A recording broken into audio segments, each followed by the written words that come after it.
खामगाव तालुक्यातील सजनपुरी ग्रामपंचायतीतील कथित भ्रष्टाचार, प्रशासकीय अनियमितता तसेच शासन निर्णयानुसार शिवजयंती साजरी न केल्याच्या निषेधार्थ ग्रामस्थांनी उपोषणाचा मार्ग निवडला आहे.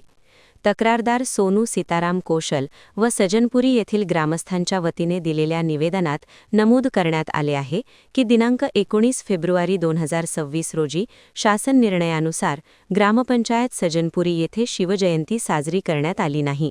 तसेच ग्रामपंचायतीमध्ये विविध प्रशासकीय अनियमितता व भ्रष्टाचार होत असल्याबाबत वेळोवेळी पुराव्यानिशी तक्रारी देऊनही प्रशासनाकडून कोणतीही ठोस कारवाई करण्यात आलेली नाही. या संदर्भात दिनांक 23 फेब्रुवारी 2026 रोजी उपविभागीय अधिकारी महसूल विभाग खामगाव यांना निवेदन देण्यात आले होते. मात्र आजपर्यंत संबंधित प्रकरणात कारवाई न झाल्याने ग्रामस्थांनी लोकशाही मार्गाने उपोषणाचा निर्णय घेतल्याचे निवेदनात स्पष्ट करण्यात आले आहे.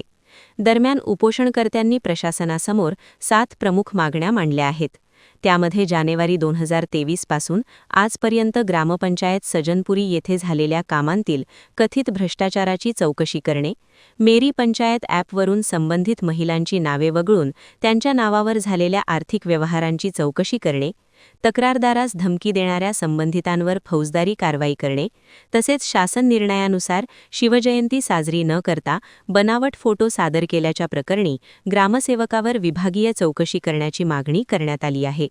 याशिवाय पंतप्रधान आवास योजनेचे पुनर्सर्वेक्षण करून पात्र लाभार्थ्यांची यादी जाहीर करावी, तसेच सर्व पुरावे देऊनही महसूल प्रशासनाकडून कारवाईस विलंब होत असल्याचा आरोपही ग्रामस्थांनी केला आहे.